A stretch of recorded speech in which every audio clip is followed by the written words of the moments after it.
Have you ever considered fear being good in a completely different way? Hi, I'm Sandy. Today I'm going to share more about my new revelation, my new perspective on fear, I guess you could say. It's going to be kind of an experiment, so join me. So I'm going to use my kitchen table as an example. For some reason, my daughter just loves putting all of her stuff on the floor. And I call them schnibbles, but all the things that nobody ever wants to pick up, little itty bitty garbage and dust and just all the little things. Those overwhelm me because when you clean, you can pick up the clutter, but then the schnibble level is just so.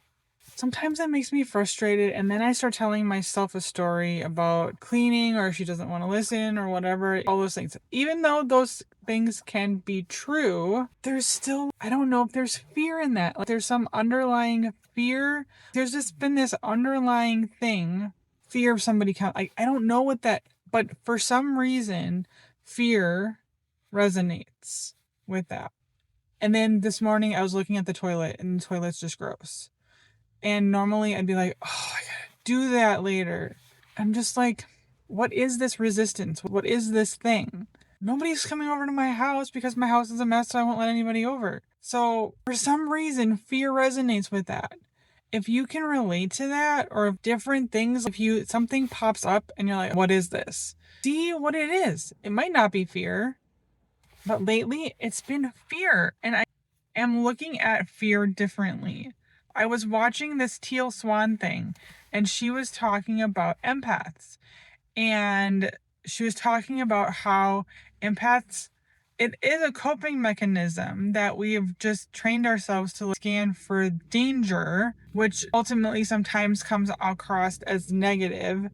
So we're always looking for the danger, which is rooted in fear. So I think that's where my brain put them together. I have this belief that people keep mentioning that, I don't know, there's some negativity. I have a person that I'm going to circle back with just to really break it down and unpack it.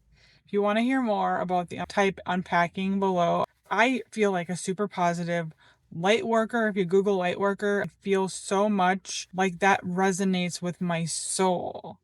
But then I've gotten more than one person say that I speak negatively or that I'm negative. And I don't know what that's all about. So if I'm giving off this negative energy, so I don't know if that's where the fear thing's coming up and that's what is coming out. So I'm gonna keep looking into that.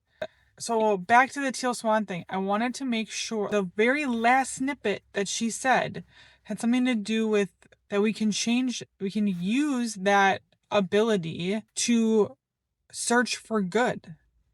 We can choose to do that. So I'm like, so now what energy, what do I have to be in?